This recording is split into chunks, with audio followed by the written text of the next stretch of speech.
Text on screen. Ready, New York. What's your plan? Prepared for the worst.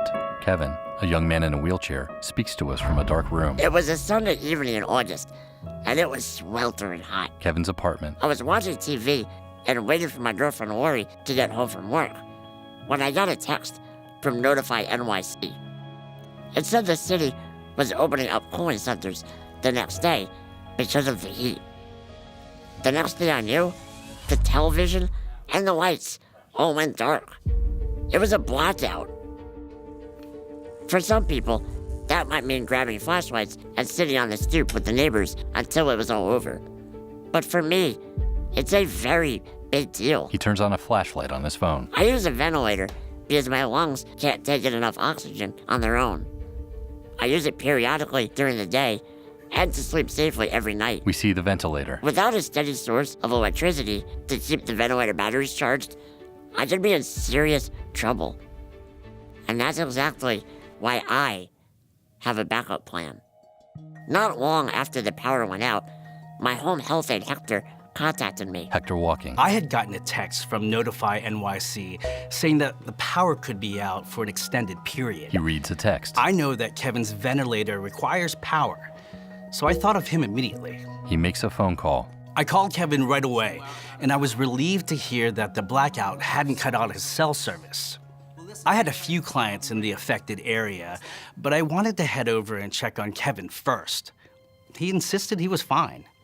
He reminded me that we've planned for this kind of thing. Flashback to Hector and Kevin together. When I first started working with Kevin, my company signed up for the NYC Advanced Warning System, so I get tips about how to help clients in an emergency. We also set up battery backup power for his ventilator and packed a go bag. He keeps all his important documents together, including the make and model of his ventilator, just in case he needs to evacuate without it. He even has a tire repair kit for his wheelchair. Feel good about this. Kevin urged me to check on my other client, Colleen, first. He was really worried about her being without power. Colleen walking outside. She lives right nearby. Everybody in the neighborhood knows Colleen. She pushes a cart. She's like a force of nature, always on the go, volunteering at her church, helping at the senior center. I get tired just hearing what she does each day. But a few years ago, Colleen was diagnosed with kidney disease. And now, 3 times a week, I hook her up to a dialysis machine in her apartment. Kevin and I both knew that she was scheduled for a treatment that night. Kevin and Hector speak seriously to Colleen. And Colleen doesn't have backup power. Colleen, you know how... Kevin's always telling us how important it is to plan for emergencies. But it seems like Colleen's always too busy taking care of other people to think of herself. After talking to Kevin, I decided to check on Colleen. Kevin's dark apartment. While Hector headed to Colleen's place, I contacted Mom and Dad, who live out of town, to let them know the situation. After I hung up, Lori came home and set up the lights from our emergency kit. Kevin and Lori talk in the dark kitchen. How are you? I'm good. Before I knew it, Hector and Colleen showed up at my house. Oh. Hey. All right, you're the one who's always... And of course, Colleen brought dinner. That's typical Colleen. Always busy thinking about everyone else. But I was really worried about what would happen if Colleen couldn't get her dialysis treatment. The friends eat dinner by lantern light. We were playing cards, passing the time, when the power company called Kevin. He had registered with them as a life-sustaining equipment customer when he moved to the apartment. So the company knew that his power was a priority. It was good to know that they were aware of the situation. After dinner, Hector talks to Colleen. It got later and later and still no power. I offered to take Colleen to the dialysis center because if she went too long between treatments, the potassium in her blood would get higher and higher. And that can lead to a heart attack. But that stubborn lady kept brushing it off, saying not to worry. The power would come on in time to do her treatment at home. Given the situation, we didn't want her spending the night alone. So Kevin and Lori invited her to stay the night. Kevin's apartment the next day. When we woke up the next morning, there was still no electricity, and Colleen wasn't looking so good. She seemed tired, not her usual self.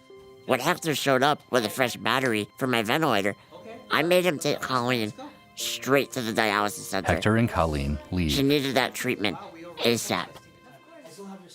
Volunteers in orange vests stop by. Later in the day, after Warrior left for work, some volunteers from the city's public engagement unit knocked on my door.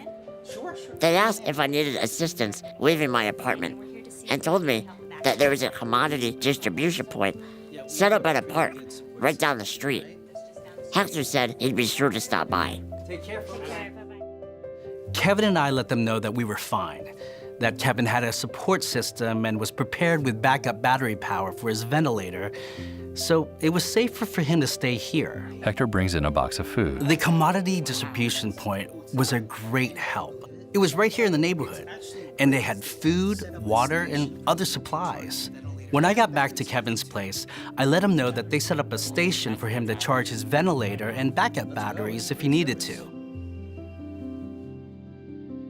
Luckily, it turned out that it wasn't necessary, because the power came back on just a few hours later. Hector and Kevin react to the lights coming on.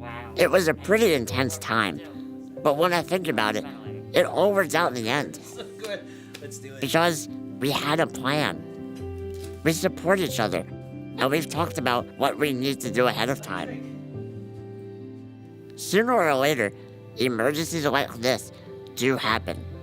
And for me, for Colleen, and for thousands of other people who depend on life-sustaining equipment, not being prepared can have terrible consequences. Months later, the friends play cards.